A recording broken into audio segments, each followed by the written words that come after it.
তিলোত্তমা নগরীর সৌন্দর্য কেড়ে নিচ্ছে পোস্টার।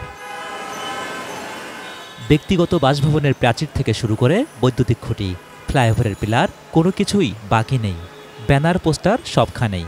কেউ আবার বিজ্ঞাপনের নিরাপদ জায়গা হিসেবে বেছে নিয়েছে বৈদ্যুতিক তারকেও।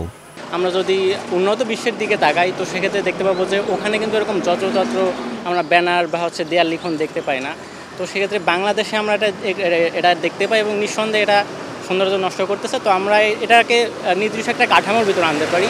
সেই কাঠামোটা হতে পারে যে নির্দিষ্ট একটা স্থানের ব্যবস্থা করা, যেখানে ব্যানারের বা সবাই বিজ্ঞাপনের ব্যবস্থা করবে, বা এর পাশাপাশিও দেখা যাচ্ছে যে দেশের মিডিয়া আছে, সোশ্যাল মিডিয়া আছে, সাংবাদিক আছে। তো সেক্ষেত্রে এর মাধ্যমেও বিজ্ঞাপনগুলো দেওয়া যেতে পারে। পুরোপুরিভাবে একটা শহরের সৌন্দর্যের প্রত্যেক অনেকটা অংশই ডিপেন্ড করে তার সবুজায়ন এবং তার পরিবেশের উপরে।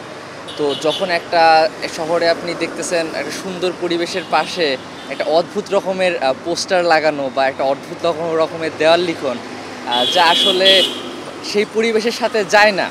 আপনি হঠাৎ করে একটা জায়গাতে দেখলেন একটা হোমিওপ্যাথির ব্যাপারে লেখা আছে, বাট সেটা একটা শহরের একটা খুবই গুরুত্বপূর্ণ স্থান, যেখানে আপনার দেশি বিদেশি বিভিন্ন বাণিজ্যিক কার্যক্রম হয়ে থাকে।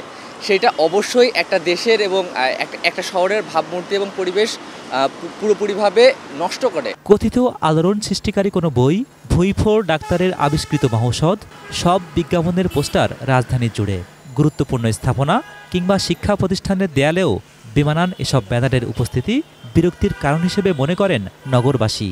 ঢাকা শহরে এমনিতেই অনেক মানুষের চাপ এবং জ্যাম, এরপর আমাদের ক্যাম্পাস থেকে শুরু করে যেটুকু সবুজ রয়েছে ঢাকা শহরে, সেটি এই ব্যানার এবং পোস্টার, দেয়াল লিখন এগুলোর জন্য অবশ্যই আসলে সমস্যা তৈরি হয় এবং আমাদের কাছে দেখতেও অনেক দৃষ্টিকটু লাগে। দেওয়াল লিখন ও পোস্টার লাগানো নিয়ন্ত্রণ আইন 2012 এর 4 নং ধারা অনুযায়ী নির্ধারিত স্থান ছাড়া অন্য কোনো স্থানে দেওয়াল লিখন ও পোস্টার লাগানোই নিষেধাজ্ঞা আছে। আইন ভঙ্গ করলে আছে জরিমানার বিধানও। তবে এসবের কতটা বাস্তবায়ন দেখেন নগরবাসী?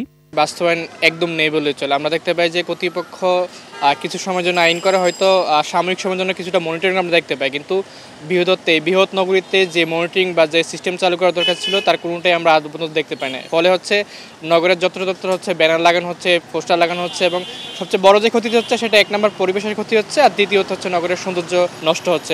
ব্যানার পোস্টারের পরিবর্তে যুগোপযোগী বিজ্ঞাপন ব্যবস্থার দিকে নজর দেওয়ার আহ্বানও রাজধানীবাসীর। Zahid Hossain, ATN news, Dhaka.